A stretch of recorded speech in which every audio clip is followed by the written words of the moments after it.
सामने देखो, अभी हम पढ़ रहे थे सारे जो तुम्हारे चैप्टर सारे हैं उनके इंपॉर्टेंट टॉपिक्स। तो कल तुम्हारा why do we fall ill का जो इंपॉर्टेंट टॉपिक्स है वो हो गए थे, सबने रिवाइज कर लिए होंगे। एक बार जो वीडियो है मैं अभी लिंक शेयर कर दूंगी, वो बार बार देखना, ताकि क्या होता है कभी कभी सुनने से ही याद हो जाता है। ठीक है, तुम बुकिश लैंग्वेज नहीं पढ़ पा रहे हो तो कई बार मेरी जो लैंग्वेज होती है वो तुम्हारे लिए कम्युनिकेबल होती है, आई थिंक समझ में आती है ना। तो अगर तुम वो लैंग्वेज भी लिखोगे तो मैं मार्क्स दूंगी।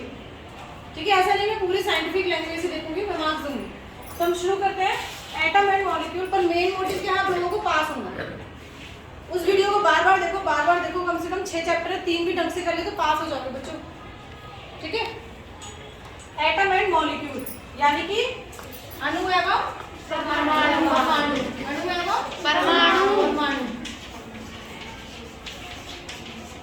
ठीक है, तो इसमें पढ़ने को बहुत कुछ है, मैं पूरा ब्रीफ डिस्क्रिप्शन कर चुकी चैप्टर का ऑनलाइन, और मैं तुम्हें इंपॉर्टेंट टॉपिक्स भी याद करा चुकी जब आप स्कूल में आए थे। बट अभी क्या है, अभी ये देखो तुम्हारे बेसिकली वही टॉपिक लिए हैं जिनसे क्वेश्चन ज्यादा आते हैं, या जिनके क्वेश्चन आते ही आते हैं, मैं ये कहूंगी इनसे क्वेश्चन आते ही आते हैं।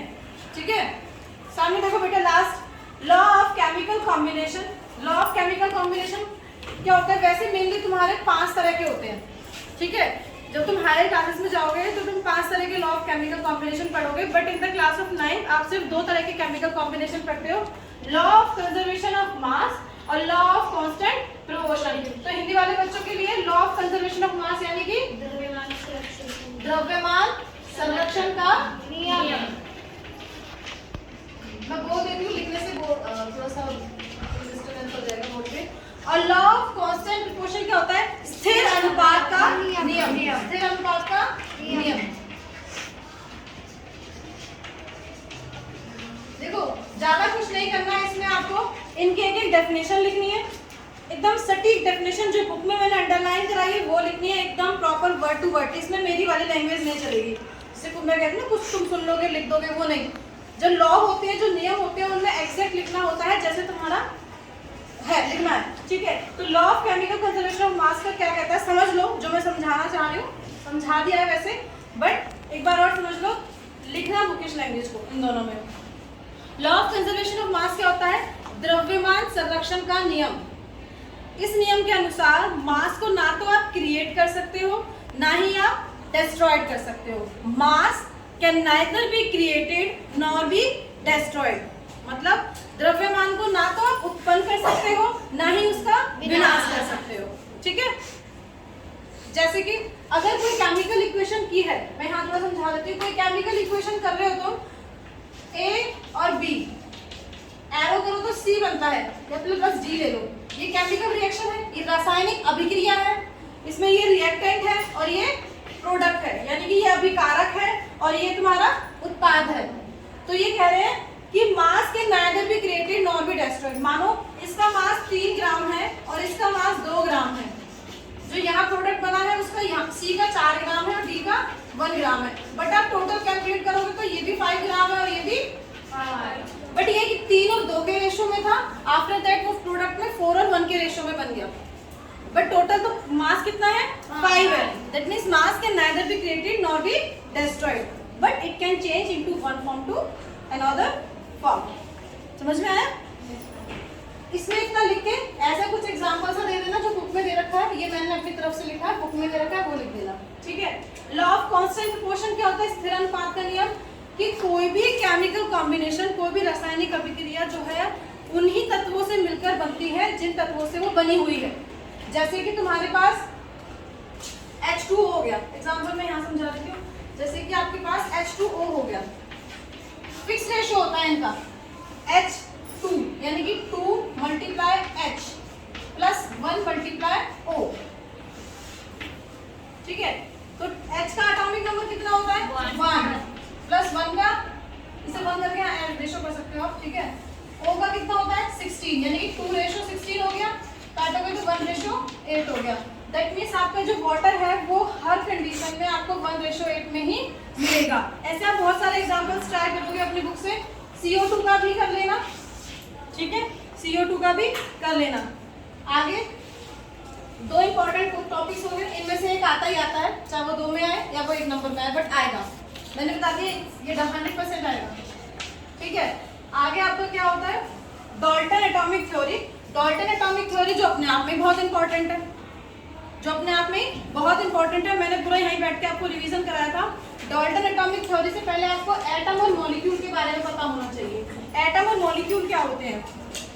एटम क्या होता है भाई? Atom is the smallest particle that can't be break further. यही पढ़ा था ना डाल्टन ने, ये बताया था ना कि एटम जो है सबसे छोटा सा पार्टिकल है जिसके हम आगे टुकड़े नहीं कर सकते। मॉलिक्यूल क्या है? It's a combination of atom. It's a combination of atom. दो या दो से ज्यादा एटम्स को मिलकर जो बने वो तुम्हारा मॉलिक्यूल होगा। ठीक है, आ जाओ डाल्टन एटॉमिक थ्योरी पर। सबसे पहले एटम से रिलेटेड जो थ्योरी है वो डाल्टन ने ही दी।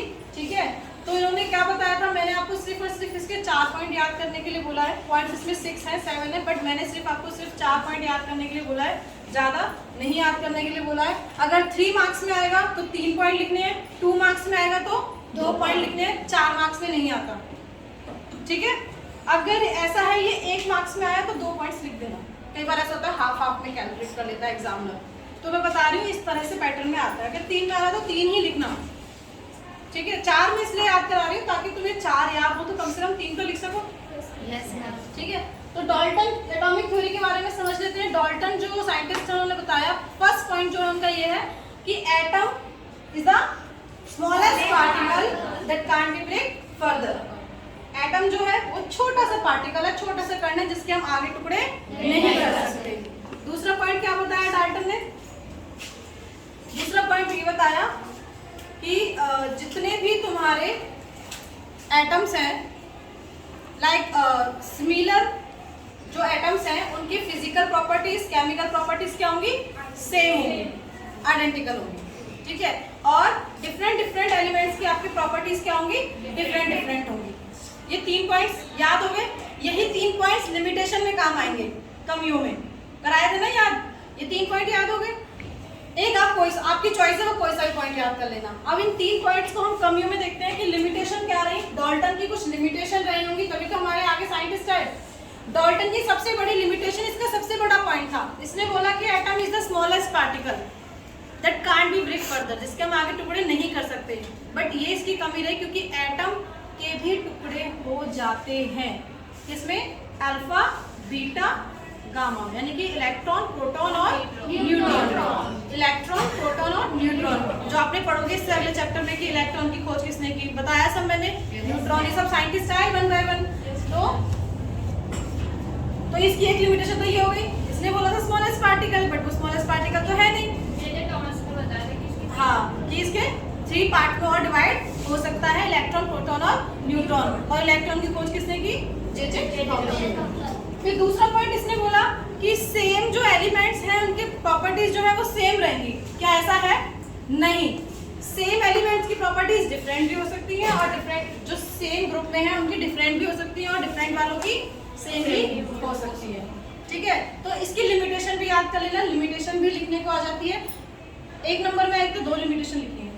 ठीक है, कई बार क्वेश्चन आ जाता है कि right the Dalton atomic theory, what is Dalton atomic theory and right it's limitation also.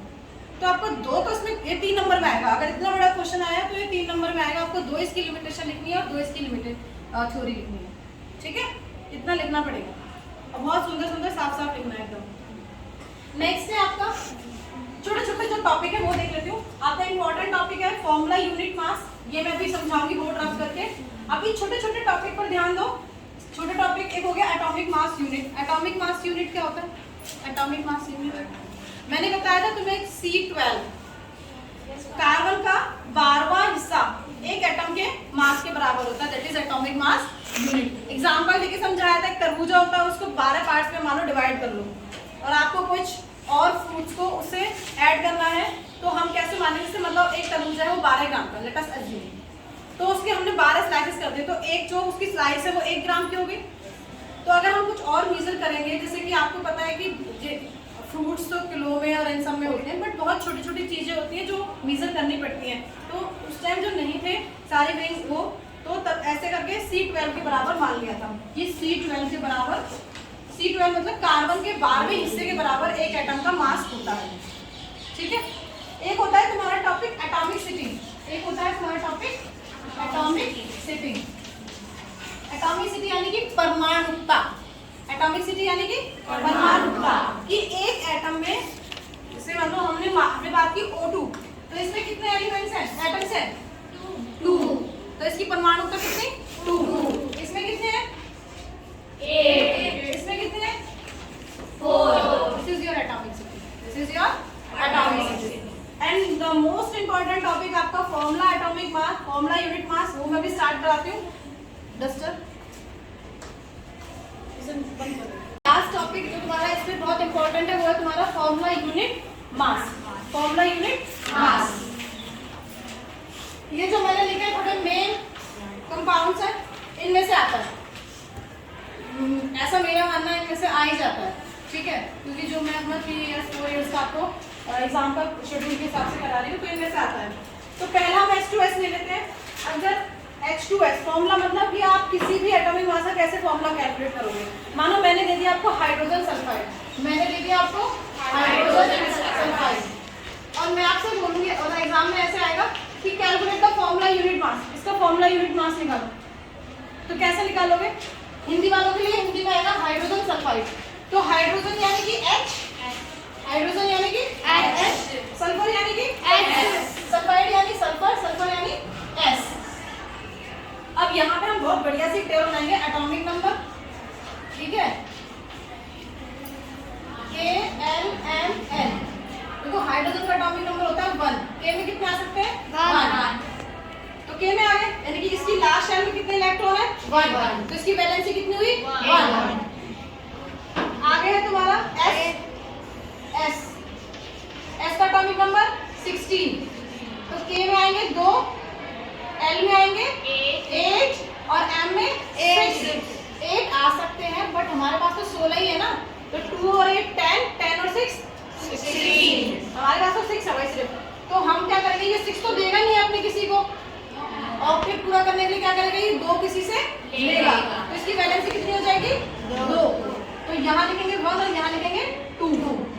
अब कर दो क्रॉस, H2 और S, बन गया फॉर्मूला, बन गया फॉर्मूला, कितना आसान है, बन गया बच्चों। आगे देखो CO2, जैसे आपके एग्जाम में आ गया कार्बन डाइऑक्साइड, आपके एग्जाम में आ गया कार्बन डाइऑक्साइड, इसको लिखो नहीं नोटबुक में, सिर्फ और सिर्फ सबका ध्यान बोर्ड पे होना चाहिए, लिखने पे नहीं होना चाहिए। ये वीडियो का लिंक मिल जाएगा, बार बार देखना, बार बार प्रैक्टिस करना, बट अभी मेरी तरफ ध्यान होना चाहिए। कार्बन डाइऑक्साइड, कार्बन यानी कि C, डाई से हमें मतलब नहीं, हमें ऑक्साइड से मतलब है, ऑक्सीजन O, ठीक है। आ जाओ इस टेबल पे, कार्बन का एटॉमिक नंबर कितना? 6। मास नंबर नहीं, एटॉमिक नंबर 6। तो 2 यहाँ पे आएंगे और 4 यहाँ, तो it has tendency to lose और गेन 4 इलेक्ट्रॉन्स। ये 4 भी ले सकता है और 4 ले भी सकता है, तो 4 वैलेंसी होगी इसकी। अगला O, O का एटॉमिक नंबर 8, 2, 6। तो भाई ये तो 2 इलेक्ट्रॉन लेगा, 2 इलेक्ट्रॉन लेगा ना, तो 2 इलेक्ट्रॉन लेगा, तो इसके नीचे 2। अब करो क्रॉस, C2O, बट देखो दोनों 2 की टेबल में आ रहे हैं ना, तो ये हो जाएगा CO2। बन गया कार्बन डाइऑक्साइड का फॉर्मूला, बन गया। एक और बताऊंगी, CCl4 बता देती हूँ, या आप बता दो इनमें से कौन सा बता दूं मैं, फिर Al2CO3। अगर आपके एग्जाम में आ जाए, अगर आपके एग्जाम में आ जाए एल्युमिनियम ऑक्साइड, जो लाइन से करा देती हूँ, पहले मैं आपको CCl4 ही करा देती हूँ, ठीक है।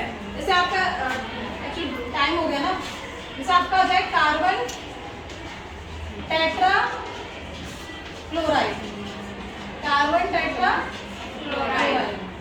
कार्बन यानी कि कार्बन, टेट्रा से हमें मतलब नहीं, हमें किससे मतलब है? कार्बन हो गया। क्लोराइड यानी कि क्लोरीन, क्लोराइड यानी कि क्लोरीन। तो कार्बन का एटॉमिक नंबर 6, लास्ट में कितने? 4, ठीक है। क्लोरीन का एटॉमिक नंबर 17, यानी कि 2, 8 और 7, ये 1 ले सकता है, यानी कि यहाँ पे 1। CCl4, CCl4, carbon tetra chloride. जैसे कि अगला आ गया MgCl2, अगला आ गया आपका MgCl2, MgCl, ठीक है।